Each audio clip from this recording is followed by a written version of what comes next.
السلام عليكم ورحمة الله وبركاته. طلاب الصف الثاني الإعدادي، أهلا بيكم في قناة ويز نسمة. النهاردة إن شاء الله مكملين مع بعض حل تدريبات كتاب الأضواء تاني إعدادي ترم تاني 2023 على القصة. حلينا مع بعض الفصول اللي قبل كده، والنهاردة معانا آخر فصل اللي هو بعنوان نصر أكتوبر سنة 1973، هو الفصل الثالث عشر. وطبعا كل الفصول موجودة على القناة، اللي فايته أي حاجة يكتب لي في التعليقات، وأنا كمان هحطهم لكم في الفيديو في علامة الآي. طول ما انتوا بتشوفوا الفيديو كده هيظهر لكم كل الفصول اللي فايته اي فصل يقدر يضغط عليها. بس قبل ما نبدا ما تنسوش اللايك والشير والاشتراك في القناه علشان يوصل لكم كل جديد، وتفعلوا زر الجرس. وان شاء الله الفتره الجايه يبقى في حل محافظات ومراجعات اكتر لتانية اعدادي. ما تنسوش بقى تشتركوا في القناه وتحطوا لايك للفيديو، ويلا بينا نبدا. اول حاجه بيقول لي تخيل الصواب مما بين القوسين. ألف، يقع خط برديف على الشاطئ نقط للقناة، الغربي ولا الجنوبي ولا الشمالي ولا الشرقي؟ طبعا هو الجانب أو الشاطئ الشرقي للقناة. ب، المقصود برجال الحرب والسياسة في هذا الفصل هم الإنجليز ولا اليهود ولا المصريون ولا العالميون؟ طبعا هم العالميون. ج بيقول لي قام سلاح نقط بإنشاء الكباري التي عبرت عليها القوات المصرية. سلاح الضفادع البشرية اللي هم الغواصين ولا الطيران ولا المهندسين العسكريين ولا المدفعية؟ طبعا قام سلاح المهندسين العسكريين. د بيقول لي المقصود بالمانع المائي العظيم هو خليج العقبة ولا خط بارليف ولا قناة السويس ولا الساطر الترابي؟ طبعا المانع المائي العظيم هو المقصود به قناة السويس.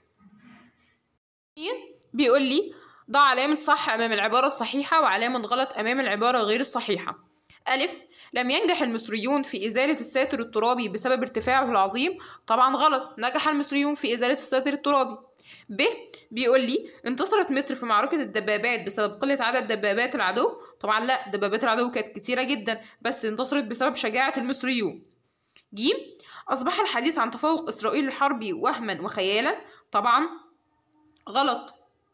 ده بيقول لي رفض شعب مصر الهزيمة في عام 1967 وحولها إلى نصر عام 1973. طبعا صح. ه بيقول لي ما قرأته في هذا الكتاب يوضح كفاح شعب مصر في عصور مختلفة. طبعا صح. بعد كده 3 بيقول لي تخيل لكل عبارة مما يلي ما يناسبها من البطاقات التي أمامها.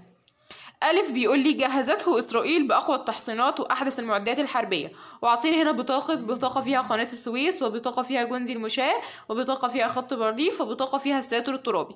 طيب إيه اللي جهزته إسرائيل بأقوى التحصينات وأحدث المعدات الحربية؟ طبعا هو خط بارليف. تمام. ب بيقول لي أقامته إسرائيل على الضفة الشرقية. طبعا ده هو الساتر الترابي. ج، كان يندفع نحو دبابات العدو ثم يخرج قنبلة من جيبه ليفجرها. طبعا ده هو مين؟ تمام، جندي المشاة. ده بيقول لي أصبحت أصعب الموانع المائية بعد التحصينات هي قناة السويس. تمام كده.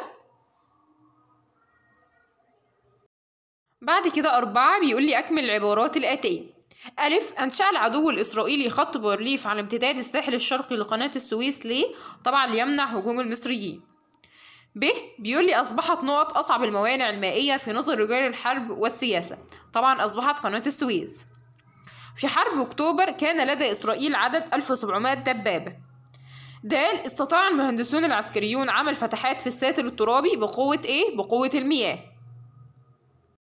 كده 5 بيقول لي أجب عن الأسئلة الآتية.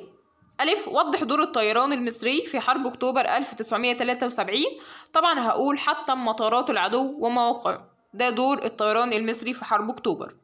ب بيقول لي ما دور المهندسين العسكريين المصريين في حرب أكتوبر؟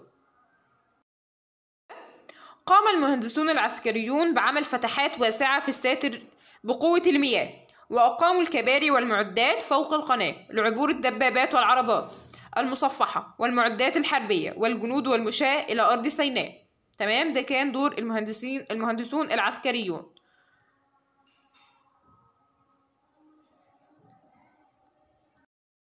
بعد كده ج، لماذا أنشأ العدو خط بارليف وماذا تعرف عنه؟ لمنع هجوم المصريين وضرب أي قوات تحاول عبور القناة. وماذا أعرف عنه؟ أعرف أنه مجهز بأقوى التحصينات وأحدث المعدات الحربية، ومواقع هذا الخط تتحكم في اتجاهات مختلفة. لتغمر نيرانها أي قوات مصرية تحاول العبور في أي موضع من مواضع قناة السويس. يبقى احنا كده جاوبنا على سؤال هم ليه عملوا خط بارليف، واحنا بنعرف عنه ايه. هنقول المعلومات ان هو مجهز باقوى التحصينات واحدث المعدات الحربيه، ومواقع الخط دي بتتحكم في اتجاهات مختلفه عشان لو اي حد من القوات المصريه تغمر نيرانها اي قوه مصريه تحاول العبور في اي موضع من مواضع قناه السويس. تمام.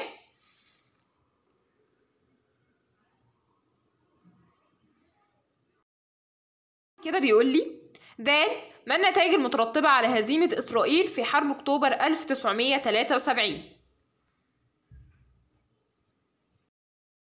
تم تحطيم خط بارليف وهزيمة إسرائيل هزيمة ساحقة، وتحطيمها سياسيا وحربيا واقتصاديا، وأضاعت الثقة الدولية بها، وأصبح الحديث عن تفوقها الحربي وهما وخيالا. تمام. يبقى أهم حاجة النتائج إيه؟ تم تحطيم خط بارليف وهزيمة إسرائيل هزيمة ساحقة، وتحطيمها سياسيا وحربيا واقتصاديا، وتحطيمها. تمام. وأضاعت الثقة الدولية بها، وأصبح الحديث عن تفوقها الحربي وهما وخيالا. تمام. بيقول لي كيف أصبحت قناة السويس في نظر رجال الحرب والسياسة من أصعب الموانئ المائية؟ أصبحت كذلك نتيجة لكل التجهيزات التي قامت بها إسرائيل شرق القناة، ولوجود الساتر الترابي والمواد الملتهبة والمواقع المحصنة. تمام؟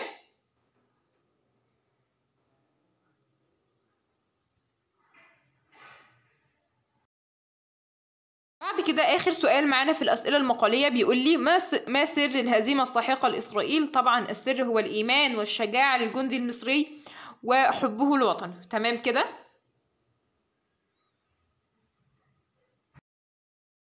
دي تدريب تراكمي على الفصول من الفصل السابع حتى الفصل الثالث عشر. أول حاجة بيقول لي اختر الإجابة الصحيحة مما بين القوسين. 1. تأميم قناة السويس جعل المصريين فقراء ولا تعساء ولا سعداء ولا خائفين؟ طبعا جعلهم سعداء. 2. ليس المهم أن أعيش وإنما الأهم أن أرى النصر وأن أشهد هزيمة الأعداء. القائل هو جلال الدسوقي ولا سعد زغلول ولا جواد حسني ولا حسن طوبار؟ طبعا هو جواد حسني. بيقول لي ده علامة صح أمام العبارة الصحيحة وعلامة غلط أمام العبارة الخطأ. 1. اختار محمد فريد طريق الكفاح المسلح لتنال مصر استقلالها. طبعا غلط، هو كان بيخطب ولم يختار طريق الكفاح المسلح، كان بيكتب في الجرائد عن مصر لتنال استقلالها. 2. أقامت مصر خط بارليف على الساحل الشرقي لقناة السويس. طبعا غلط، مش مصر اللي أقامته، هي أقامت إسرائيل. بعد كده بيقول لي ج أجب عما يأتي. بما تفسر إصرار المصريين على بناء السد العالي؟ لتوفير الطاقة الكهربية اللازمة للصناعات الثقيلة وإسهاماته الهائلة في مجال الزراعة. يبقى تاني، لتوفير الطاقة الكهربائية اللازمة للصناعات الثقيلة، احنا عارفين طبعا ان هو بينتج طاقة كهربائية، وإسهاماته الهائلة في الزراعة. تمام.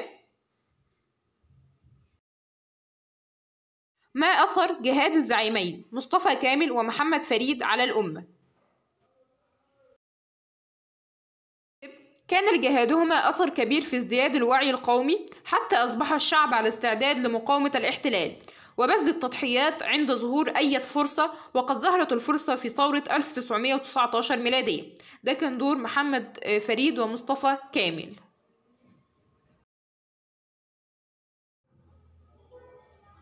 وبكده نكون خلصنا حل تدريبات الفصل الثالث عشر من كتاب الأضواء تانية إعدادي ترم تاني 2023.